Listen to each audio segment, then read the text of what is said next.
So our theme for this month is what? Diamonds in the rough. And so some people ask me, what is that? What is diamond in the rough? And of course, how many of you wear diamonds? Nobody want to admit. I know. Diamonds are the lady's friend, right? So, you look at diamond, it is just one of the most beautiful stone or whatever it is you call that God created. And you look at it, it's in your ring, in your earring and all that. It doesn't really look like that when they just come out of the, wherever they find it. It is first of all buried in tons of dirt and rocks, and it has to be dig out. And when the miners finally find them, it is not as it is how it looks in your ring right now. It is a stone that is very rough.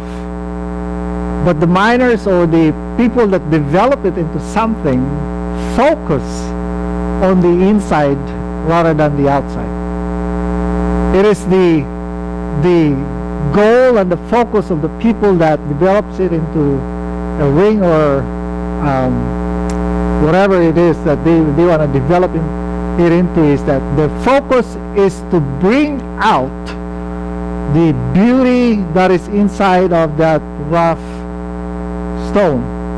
And so it is like to accentuate the positive.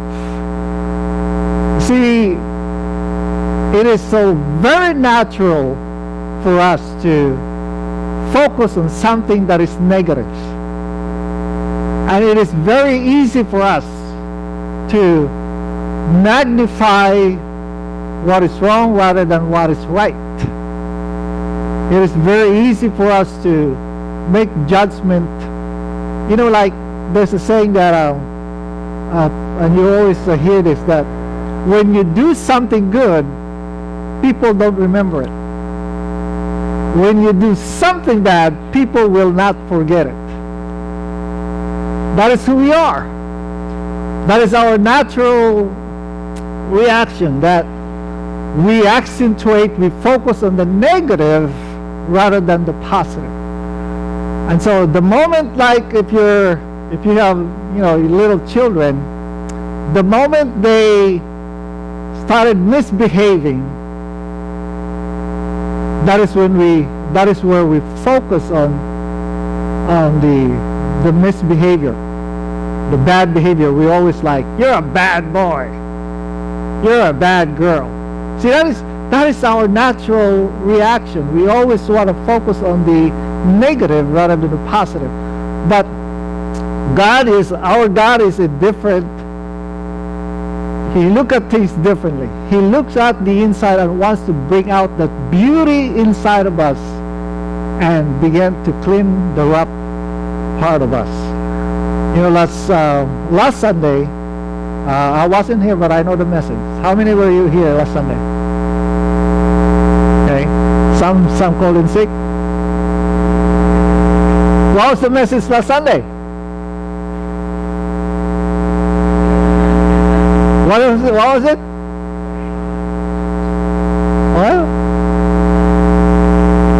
What was the message last Sunday? I just want to make sure you were listening. It was a dysfunctional family, right? It was a dysfunctional family of, if you look at the family of Jacob and even his brother Esau, from the time of Isaac to Jacob, and he was a family that was very dysfunctional. But out of that family came who? The nation of Israel. Out of that family came Judah, where Jesus, the line of the Messiah. And out of the family came Joseph. And so it would have been, for us as human beings, it would have been a family that we already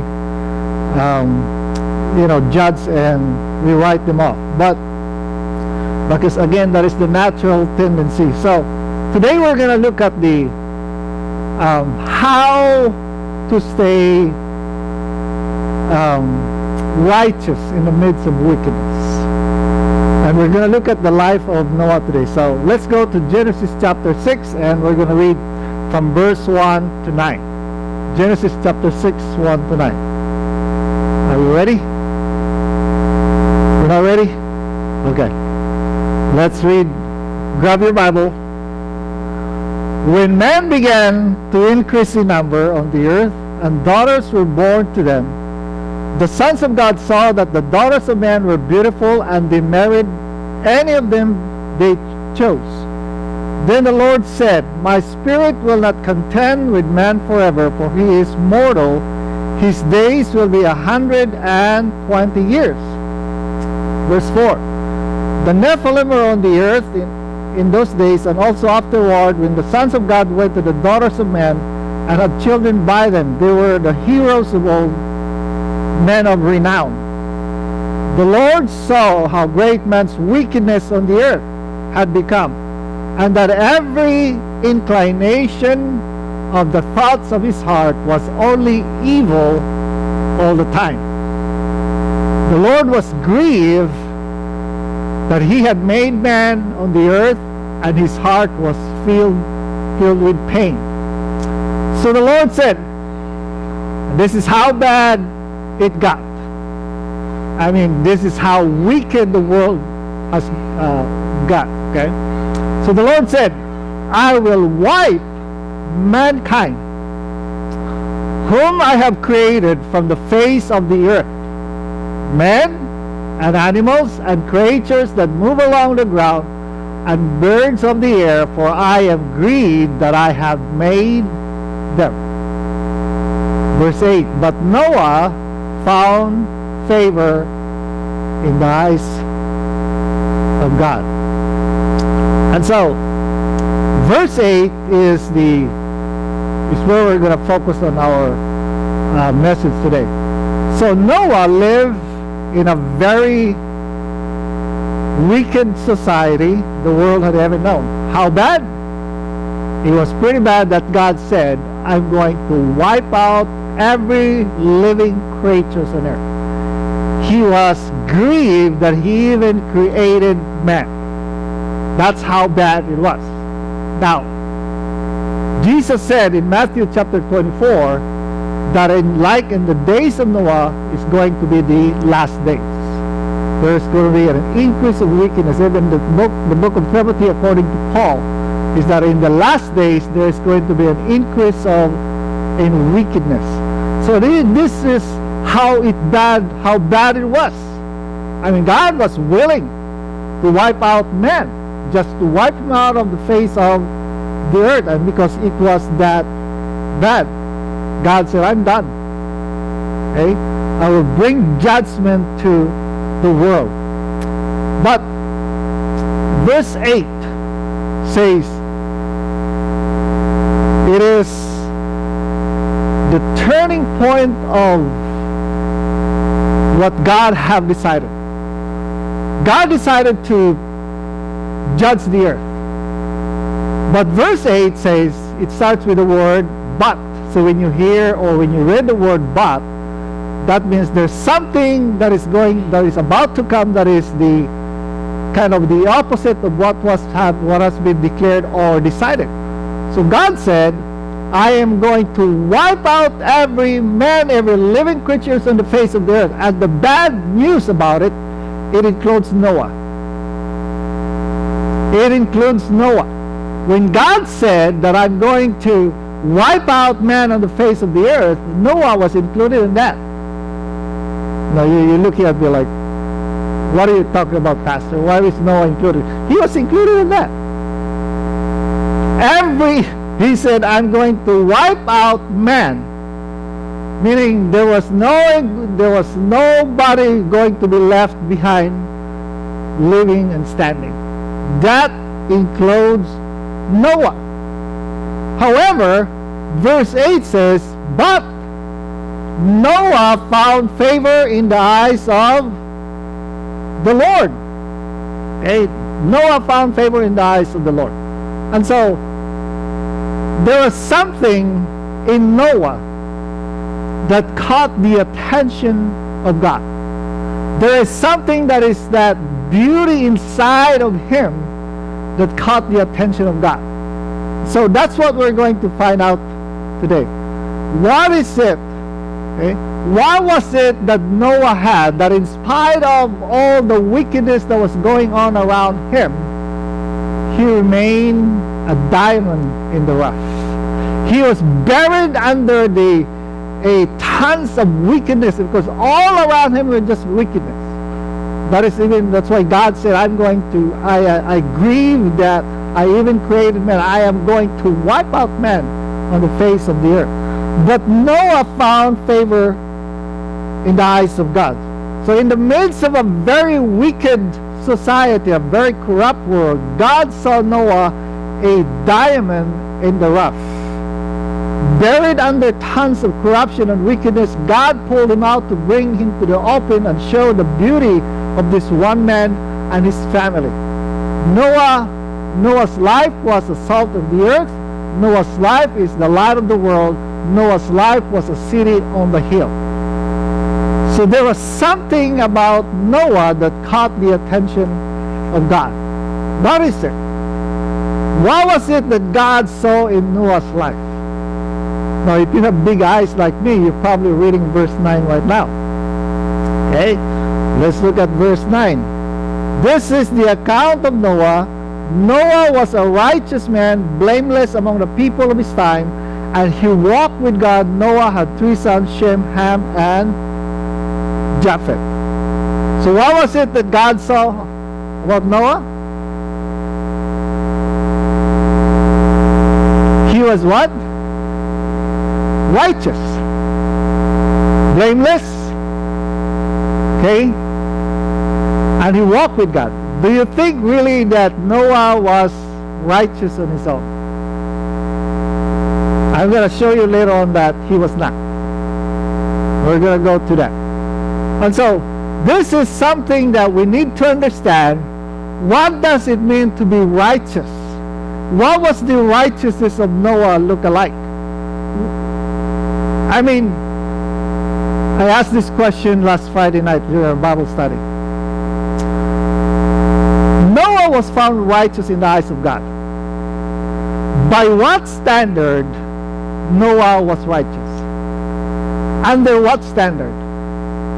What I mean is this. For us under the new covenant, who is under the new covenant under Christ, our righteousness, the basis of our righteousness, the standard of our righteousness is the righteousness of Christ. Agree? Right? Because we are not righteous by ourselves. No matter how much we do, no matter how much religion that we have, no matter how much we do to please God, we still fall short. We are still not righteous. Now, we are only righteous because Christ's righteousness is imputed in us. Christ's righteousness is the standard of our righteousness. We are righteous in the eyes of God because of what Christ did, and that is why we are righteous, because we believe on the works, on the finished work of the Lord Jesus Christ on the cross. That is how righteous we are. Under the law, there was a different righteousness. There was different kind of measurement, different kind of standard under the law. Under the law, their righteousness was dependent upon their obedience of the law. Following? Okay?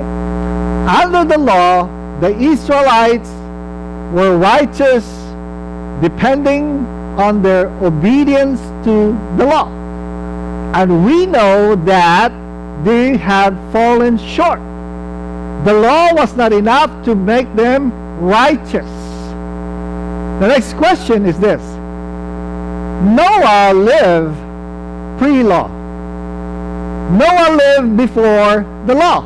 So there was no law that measured the standard of the people's righteousness before the law. So what was the basis, what was the standard of their righteousness? Job lived before the law. And the Bible tells us that Job was a blameless man. He was righteous. But under what measurement? Under what standard he was blameless? Abraham lived under the law, before the law. The Bible tells us that he was righteous. But under what basis and what standard he was righteous? Enoch, the Bible tells us, to walk with God, and he was a righteous man. By what standard he was righteous? And so the question now goes to Noah. By what standard Noah was righteous?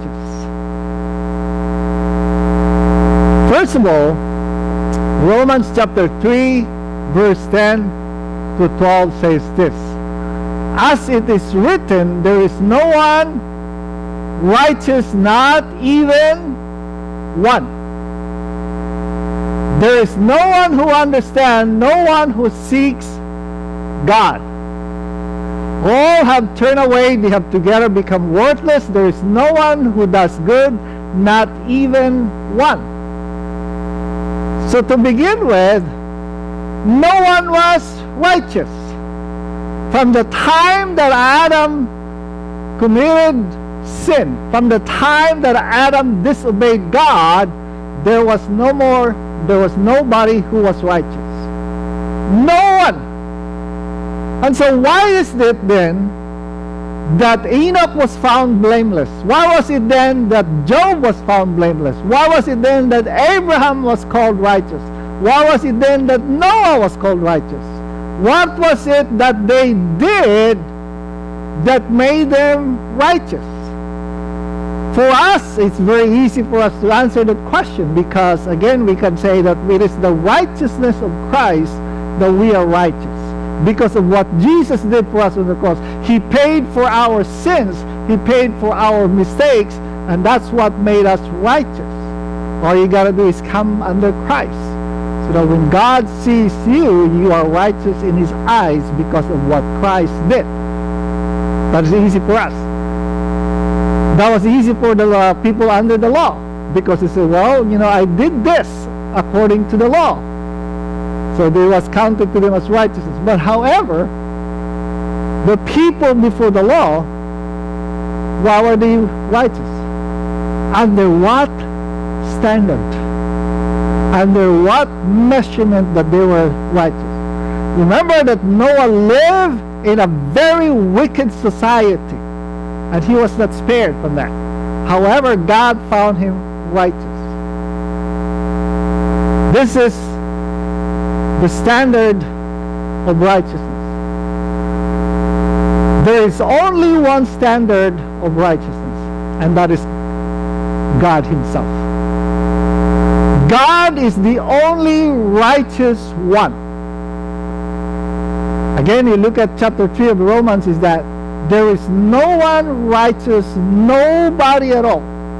So the standard of righteousness from the beginning of time until now is God Himself. Okay? And there is the standard that God had followed throughout the generation from the time of Adam until this time of Christ. If you notice, this is something that we need to understand.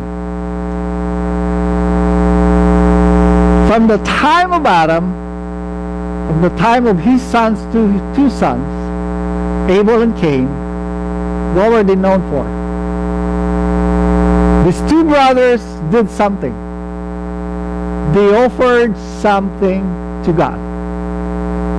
Okay? They offered something to God. Cain offered something to God, but he was not accepted. Abel offered the best of the animals, and he was accepted. Abraham, Job, and Noah, it was a normal practice for them to offer something to God, to bring a sweet aroma to the Lord, and they were accepted. Under the law, the only part of the law, the only way that they will be fined or they will be found righteous under the law, it is because of the offering. And they stay righteous for 1 year until they do it again. Under the new covenant, we are called righteous because of somebody's offering. And whose offering is that? Jesus himself. Okay? Jesus himself. So it is the seeking that even in the most wicked society that the Bible has ever recorded, even in the midst of a very corrupt world, the standard of righteousness again is to seek God. And that is what we need to do. That even in this time when we are in the last days, the standard of the thing that sometimes we that is very natural for us is that we like to be righteous before God by our own doing, by our own works. It doesn't work that way, because again the Bible tells us there is no one righteous. So the thing that God saw, okay, because we're going to look at after later on chapter 8, the thing that God saw in Noah, he was not righteous at all. And I'm going to prove to you that he was not righteous at all. That, in other words, he was not spared from the wickedness, but it is something in him that in spite of, there is this beauty inside of him that in spite of the wickedness that is going around him, and he was not spared from the wickedness, he continued to seek God. And that is what God saw. Look at here in verse chapter 8, verse 20. Okay? Do you have that? Alright. This is after the flood. Okay? Then Noah built an altar to the Lord. This is after. So when he built an altar to the Lord, there was no instruction. Meaning then that it was his normal and regular practice even before the flood. Because the moment he came out, he built an altar to the Lord. And taking some of all the clean animals and clean birds, he sacrificed burnt offerings on it. Next.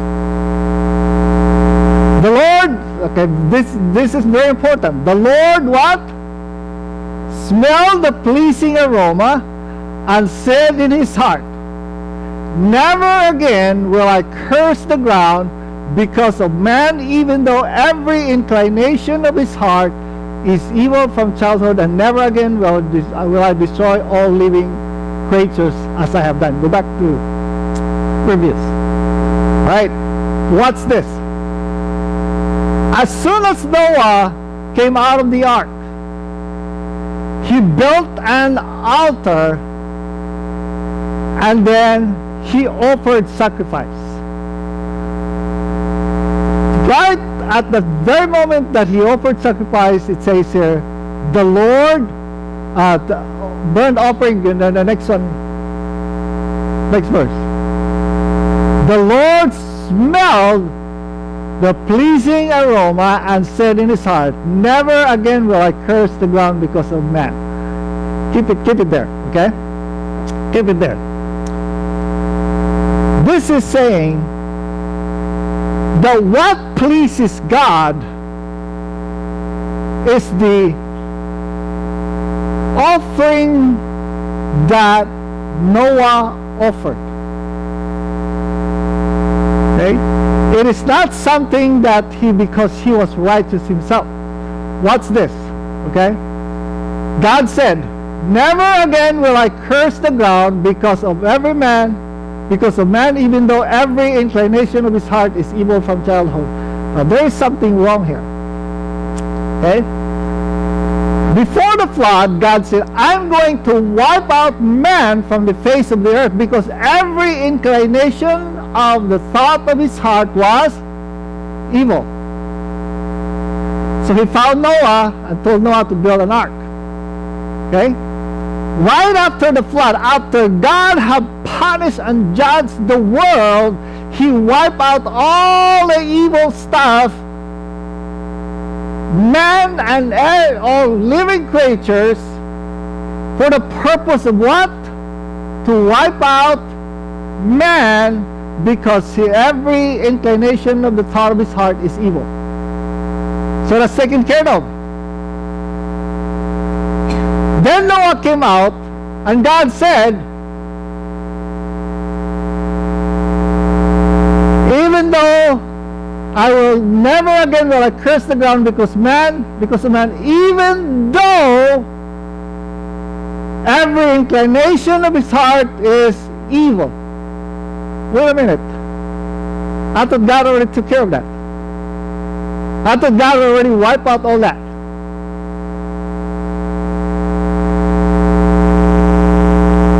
Are you following? God already took care of that. But why is it that he said that it's still there?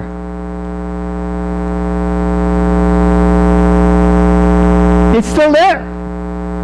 Why? Because Noah came from Adam, just like you and me. In other words, the evil thoughts was still in Noah and his family. That would tell us that when God said before the flood, when he said, I am going to wipe out man from the face of the earth, because every inclination of his heart is evil, that includes who? That includes who? Noah. Everybody's quiet today. Okay? I want to point that out. That when God said, and I'm going to repeat this until we get it. When God said before the flood, I am going to wipe out man from the face of the earth because every inclination of his heart is evil. After the flood, it's still there. Right? That would tell us that Noah was part of the wicked society.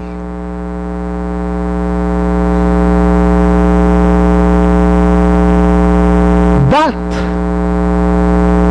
he found favor in the eyes of God. What does that tell us?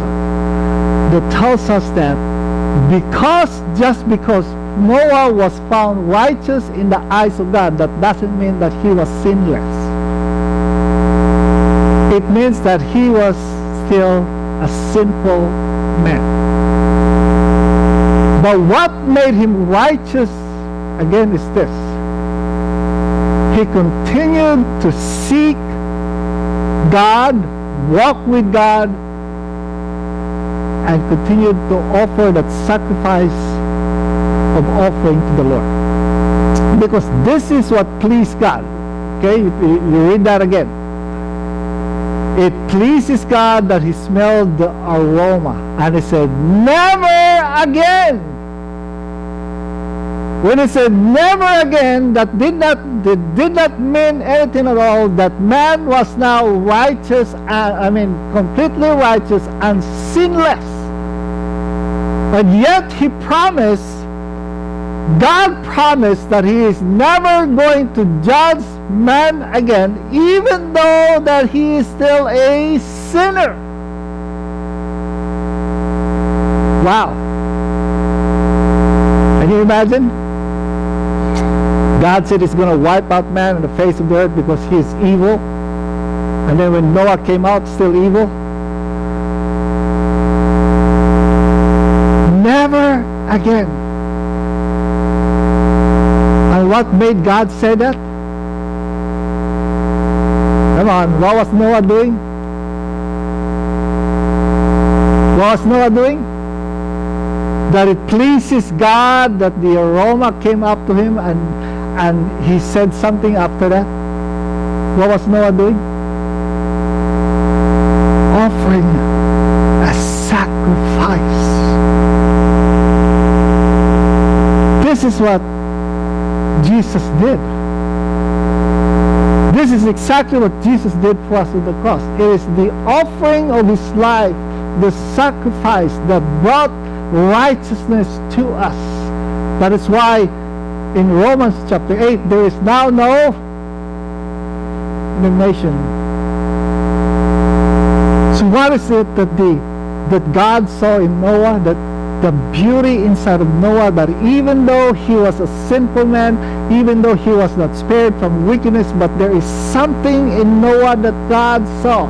It is the complete seeking of God, even though in the midst of the very wicked world. We are not spared from all these things around the world. Wickedness is around us everywhere. But it is the seeking and putting Jesus the center of the focus of our life is what makes us righteous. It is not when we focus our attention on ourselves. You know this cell phone? What do you do with cell phone? What do you love? What do you love so much about cell phone that you do? Huh? Selfie. What is selfie? Take a picture of ourselves. We even have the stick, so we can take picture of ourselves, right? Because if you don't have the selfie, you don't take a picture of yourself. It's always somebody else. So we take a picture of ourselves or a selfie. We focus our attention. We want to be the self-center. Okay? So the moment we take our focus, our attention from Christ, if Jesus is no longer the center of our life, he's no longer the focus of everything that we do, we're in danger. Because it is in him that we are counted righteous. It is in him that God said we are no longer condemned. It is in him. So the grace, Noah was a grace man. It is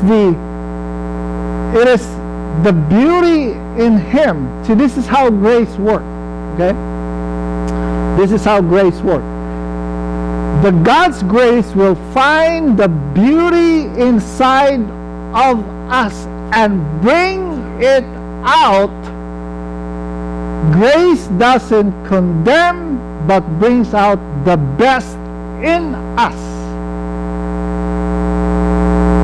Now, I don't want you to think that I'm preaching a cheap grace, because cheap grace is not cheap. Okay? There's always a thing that you will hear outside there that, they're preaching cheap grace. Grace is not cheap. God's grace is not cheap. It cost the life of his son, the Lord Jesus Christ. But this is what grace did to us. I'm going to watch there's a video, but before we play the video, let me ask you this question. How many of you love fish? Do you love fish?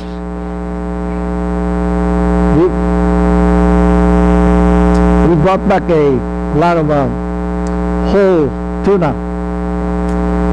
I'm gonna grill that for the picnic.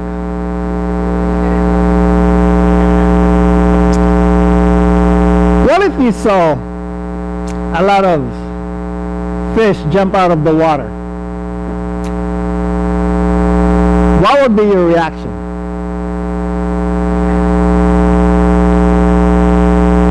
You will grill it. I know you are going to grill the fish. You're going to gather the fish and grill it. Right? What if you see a fish just jump out of the water and you know that the fish lives in the water? Are you going to scold the fish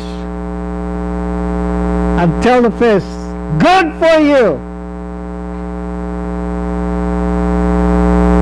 You're supposed to stay in the water in order for you to live. Good for you.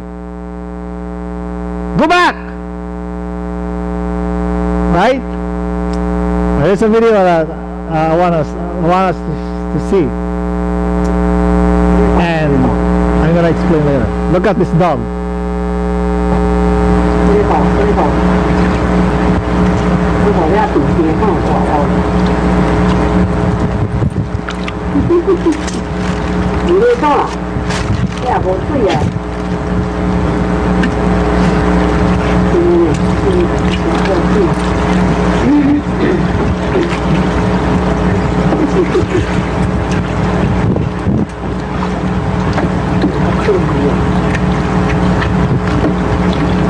Walk it out.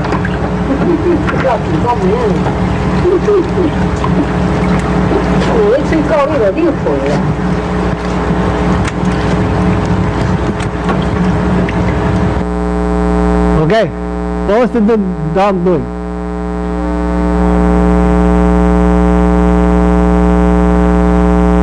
If I was the dog, I'll eat him. Right? I eat him.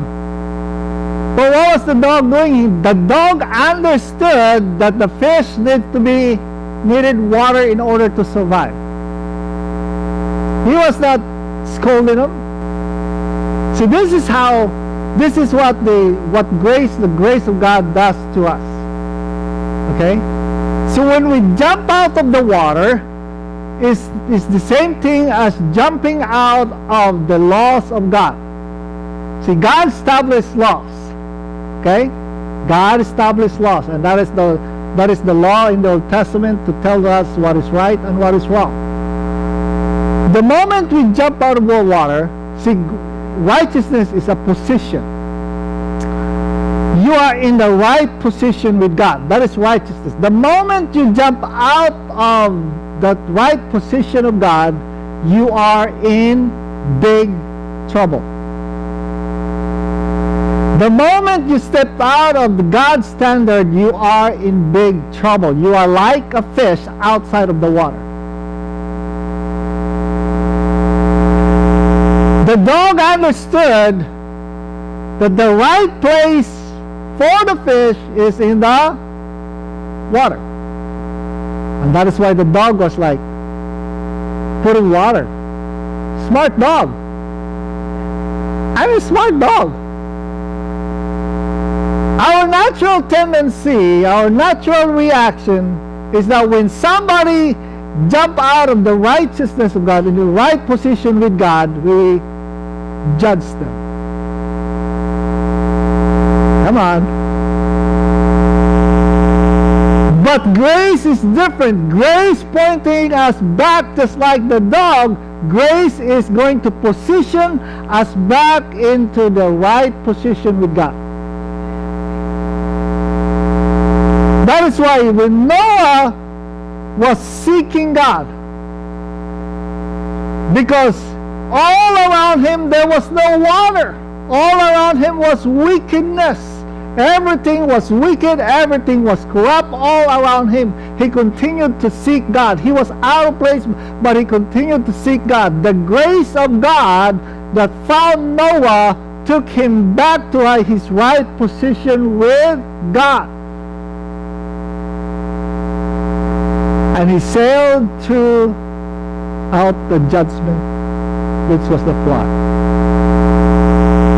This is something that God sees in us. The grace of God sees the beauty in us rather than the worst in us. The grace of God brings us back into the right position, our right place with God. That is what the grace of God is. See, when you put a fish back into the water, he's going to live. When you put the fish back into the water, he's going to thrive. He's going to be happy. He's going to live a blessed life. That is what we are. Like the fish outside of the water. Noah was like a fish outside of the water, but he continued to seek God. That was the beauty that God saw in him. He continued to seek God in spite of what was going on around him, in spite of what was, that it affected him, it affected his family. In spite of, God saw the beauty and the grace of God put him back in the right position with him. That is what God sees in you.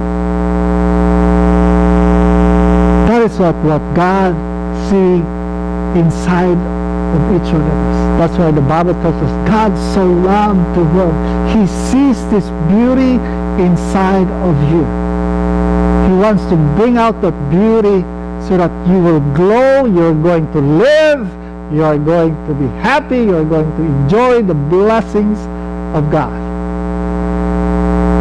Bring us back. That's how beautiful the grace of God is. You are diamond in the rough. When God's grace put us back in the right position, He begins to work the process. He begins to grind the rough edges around us so that the beauty inside of you will come out. You are beautiful in the sight of God. No matter how rough your surrounding, no matter how rough your life is, there is something in you that God sees. Lesson is this: continue to seek God. Continue to focus your attention on Christ Himself. In spite of what's going on in your life, in spite of what's going on around you. Keep Jesus the center of your attention, because it is Him that brings righteousness to us, not your works, not what you do. It is what Jesus has done for you and for me. Focus your attention so that God can bring out that beauty inside of you, and you will sail through difficult times. Noah sailed through the judgment